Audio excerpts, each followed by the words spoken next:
8200 intelligence unit है Israel का, और उसके लोग भी आके वहाँ कसूर में हैं और आके वहाँ मॉनिटर कर रहे हैं। प्राइम मिनिस्टर मोदी का हाथ है। बेशक मैंने कहा कि पाकिस्तान में शायद वो हमारी हुकूमतों का या कुछ लोगों के पसंदीदा शख्सियत ना हो, ना सही कोई। बेसिकली ये ऐसे ही है जैसे मैंने आपको बताया था पहले कि जिस तरह वो जो कसोल एक जगह है हिमाचल प्रदेश में, वो लद्दाख के करीब है और पाकिस्तान चाइना बॉर्डर के करीब है।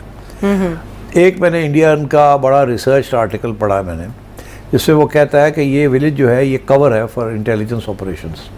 अच्छा, यहाँ कल्चरल टूरिज्म के आड़ में इंटेलिजेंस गैदरिंग हो रही है और डेटा सेंटर्स बन रहे हैं and so on and so fourth, और क्योंकि ये आसानी के साथ इसको कल्चर के अंदर इसको छुपाया जा सकता है। अच्छा, और वो हिपीज़ बन के वहाँ इजरायली इंटेलिजेंस अफसर आए हुए हैं और आके वहाँ मॉनिटर कर रहे हैं बॉर्डर्स, और वहाँ भी शेयरिंग भी हो रही है इंटेलिजेंस की भी और टेक्नोलॉजी की भी।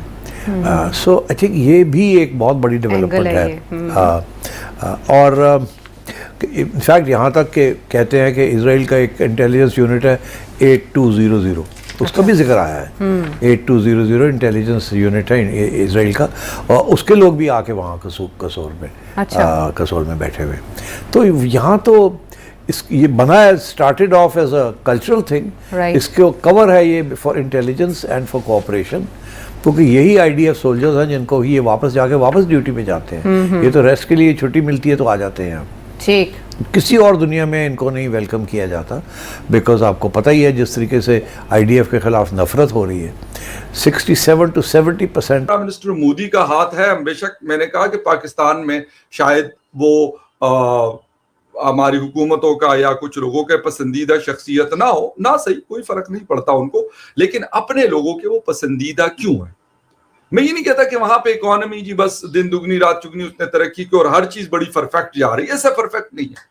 मसले मसाइल वहां पर भी है, लेकिन कुछ चीजें ऐसी होती है कि आप उसके साथ मैनिपुलेशन नहीं कर सकते। आप अगर हमारा ग्रोथ रेट 5 हो और कोई कहे कि नहीं जी आपका तो 1% ग्रोथ रेट है, तो यार कहां तक वो झूठ बोल के ये झूठ बोला जाए कि हमारा 5% हम ग्रोथ कर रहे हैं और वो हमें 1% बता रहे, या 1% कर रहे हैं और हम उसको 7% दिखा रहे हैं। तो किसी हद तक तो मुमकिन है, लेकिन ये नहीं हो सकता कि आपकी पूरी दुनिया की जो बड़ी बड़ी इकोनॉमिक टीम्स होती हैं, हर जिस तरह रॉयटर्स की हो गई, DW की हो गई, CNN की हो गई, ब्लूमबर्ग की हो गई, बेशुमार बेतहाशा किस्म के इस तरह की ऑर्गेनाइजेशंस हैं, तो वो मतलब सारे के सारे पागल हैं, उनको समझ नहीं आती कि यार ये जो ग्रोथ रेट है ये ऐसा नहीं ऐसा है, वो है। अच्छा, उन्होंने पॉवर्टी से लोगों को निकाला, करोड़ों के हिसाब से उन्होंने लोगों को निकाला और वो बूस्ट कर रहे हैं उनकी इकोनॉमी। हाँ, एक्सटर्नली उन्होंने अपनी एक्सपोर्ट्स को बेहतर किया, बल्कि वो हर गुजरते दिन के साथ, हर गुजरते हफ्ते के साथ, हर गुजरते महीने और हर गुजरते साल के साथ अपने टारगेट्स को सेट करते और उसको अचीव करते। हम क्या कर रहे हैं, हमारे टारगेट्स क्या है वो भी थोड़ा सा बता दूं। इस वक्त हमारा जो ट्रेड डेफिसिट है that is $35 billion trade deficit. वो भाई क्यों है? एक्सपोर्ट है ही नहीं, इंपोर्ट ही किए जा रहे हैं। अच्छा, इंपोर्ट के लिए जो पैसा चाहिए हम क्या करें? लोन ले रहे हैं, क्योंकि डॉलर्स तो हमारे पास तब आएंगे ना जो या तो हम आईटी एक्सपोर्ट्स करें, हमारी प्रोडक्ट्स की एक्सपोर्ट्स इतनी हो कि जितनी हमारी इंपोर्ट्स है उसके बराबर या उससे ऊपर हो। तो यकीनी तौर पर अगर हम इंपोर्ट्स करते हैं तो बैलेंस ऑफ पेमेंट डिस्टर्ब नहीं होगा। आपके पास वो पैसा अगर वो जा रहा है तो वो उससे के बराबर या उससे ज्यादा आ भी रहा है। यहाँ पे एक उल्टा है, यहाँ पे जितना पैसा हमारे से जा रहा है इंपोर्ट्स की मद में, उसके आधा भी नहीं, आधे से भी कम पैसा हमारे पास आ रहा है। तो अब ये सोचे तो ट्रेड डेफिसिट क्यों ना पहुंचे आगे की तरफ। फिर दूसरा, हमारे पास जो बेहतरीन हमने हल ढूंढा हुआ है वो हमने IMF है, वर्ल्ड बैंक है, एशियन डेवलपमेंट बैंक है, दोस्त ममालिक हैं, उनसे कर्जे लेना। ये हमारा अल्टीमेट गोल होता है और ये हमारा सबसे बड़ा टारगेट और सबसे बड़ी कामयाबी होती है। वो हम करते हैं, हम पैसा लेते हैं।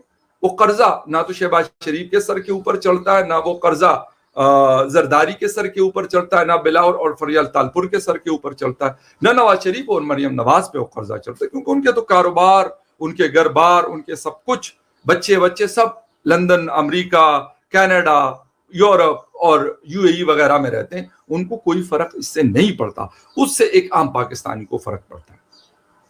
تو ہم کیا کر رہے ہیں؟ ہمارے پڑوس میں ہندوستان کیا کر رہا ہے؟ اب وہ 1 ٹریلین تک اپنے شاید ٹچ کر بھی گیا ہو، کیونکہ لیٹسٹ ڈیٹا تو لازمی سی بات ہے کہ وہ ڈیٹا آپ اکٹھا کرتے ہیں تو اس پہ ٹائم لگتا ہے. تو مجھے یقین ہے کہ وہ کر لیں گے. 700 سے 800 بلین ڈالرز کی ان کی ایکسپورٹس آلریڈی تھی، اب 1 ٹریلین کو ٹچ کر جائیں گے. کیوں؟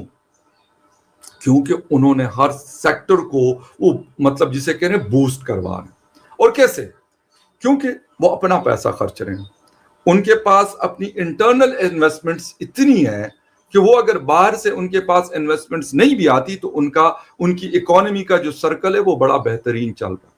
ویسے تو نہیں کہ مرسڈیز والے پاگل ہیں کہ انہوں نے اپنا پلانٹ انڈیا میں لگایا ہوا ہے. یہ باقی جتنے بھی بڑے بڑے برانڈز ہیں جن کی چیزیں آئی فون ہے، مرسڈیز ہے، بی ایم ڈبلیو ہے، یہ ہنڈائی وغیرہ ہے، بڑے بڑے پلانٹس انہوں نے لگائے ہوئے. ٹیسلا کا تھا، پتہ نہیں وہ لگا کہ ابھی وہ لگنا ہے، غالباً بنگلورو میں تھا کہ حیدرآباد میں تھا یا احمد آباد میں تھا. اب مجھے یہ بتائیں کہ یہ چیزیں انہوں نے کی. 750 ارب ڈالر کے آس پاس ان کی اماؤنٹ ہے. ویسے 700 اور 750 کے درمیان ان کے. ہمارے پاس بجائے اس کے کہ ہم انویسٹمنٹس لے کے آ جائیں، اب یقین کریں کہ ہمارے پاس ہر مہینے کوئی ایک سٹوری ایسی ہوتی ہے کہ ایک ملٹی نیشنل کمپنی پاکستان چھوڑ کے جا رہی. ٹیلینار نے چھوڑا. ٹیلینار کا ڈیجیٹل پلیٹ فارم یا ڈیجیٹل سیٹ اپ تھا، فائنینشل ایک بینک تھا، ایزی پیسہ کا، مائکرو فائنانس بینک تھا. اب انہوں نے اناؤنس کر دیا کہ بھئی ہم اس کو بھی بیچ دیں گے. ٹیلینار تو وہ بیچ چکے یو فون اور پٹ سیل کے ہاتھوں، لیکن اب ہو یہ رہا ہے کہ وہ اس کو بھی بیچ رہے ہیں. اس کی وجہ یہ ہے کہ بھئی وہ یہاں پر جو ان کے لیے پرابلمز ہیں وہ زیادہ ہے. ورنہ پاکستان کی آبادی بھی 24 کروڑ ہے. پاکستان میں انفارچونیٹلی جب غربت بڑھے گی تو بھئی آپ کی وہ خریداری، وہ چیز یا وہ سروس یا وہ پروڈکٹ وہ خریدا تو نہیں جائے گا نا. بھارت اور اسرائیل پچھلے کافی لمبے سمے سے ایک دوسرے کا ساتھ دیتے آئے ہیں. جب جس دیش کو ضرورت پڑی ہے اس وقت نے دوسرے دیش نے پوری ہیلپ کری ہے اور بھارت کی ہیلپ کری ہے. اسرائیل نے ہر یدھ میں ویپنز دے کر، انکنڈیشنل سپورٹ دے کر، وہیں بھارت نے اسرائیل کی سپورٹ کری ہے اس یدھ کے دور میں. اس کو ڈپلومیٹک سپورٹ اور پیپل ٹو پیپل کانٹیکٹ کے طور پر اور پوری دنیا میں آئسولیٹڈ ہو رہے اسرائیل کو ایک اپنا دوست بتا کر کہیں نہ کہیں بھارت نے انہیں مین سٹریم کیا ہے. اور یہی چیز پاکستانیوں کو ہضم نہیں ہو رہی ہے. پاکستانی اس وقت یہ کانسپیریسی تھیوریز بنا رہے ہیں کہ جو اسرائیل کی خفیہ ایجنسی ہیں ان کی بہت ساری یونٹ بھارت کے کسول ضلع میں آ رہی ہیں اور وہاں پہ اپنی ایکٹیویٹیز بڑھا رہی ہیں. حالانکہ اس کی اصلیت یہ ہے کہ جب اسرائیل کی آرمڈ فورسز سے کوئی بھی بندہ ریٹائر ہوتا ہے تو وہ انڈیا ضرور آتا ہے اور انڈیا میں کسول وہ ضرور جاتا ہے. یہ ایک طرح کا ریچول ہے جو پوری IDF فالو کرتی ہے. لیکن پاکستانی اس وقت اس کے اوپر بہت ساری کانسپیریسی تھیوری بڑھا رہے ہیں اور کہیں نہ کہیں انہیں اس بات کا ڈر بھی ہے کہ موساد اگر بھارت کے اندر آ جائے گی اور بھارت کو سپورٹ کرے گی تو پاکستان کا کافی برا حال کر سکتے ہیں بھارت اور اسرائیل مل کر.